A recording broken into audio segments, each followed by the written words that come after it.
তিনি আসামের মুখ্যমন্ত্রী হেমন্ত বিশ্ব শর্মার নাম বলেননি, কিন্তু উনি যে বলেছেন সেটাই বলেছেন।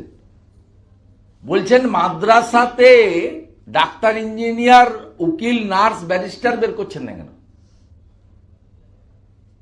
আপনি কেন করছেন? এটা তো আমাদের সবাই জানে। আসামে তো বহু জায়গায় মাদ্রাসা ক্লোজ করে সরকারের সিদ্ধান্ত মেনে তারা তো সেখানে মূল স্রোতে এসে গেছে।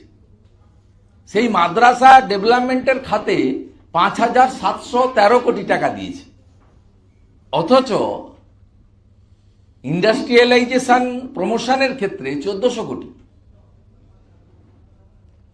আর ইনফরমেশন টেকনোলজির ক্ষেত্রে 217 কোটি টাকা। যে আইটি ছাড়া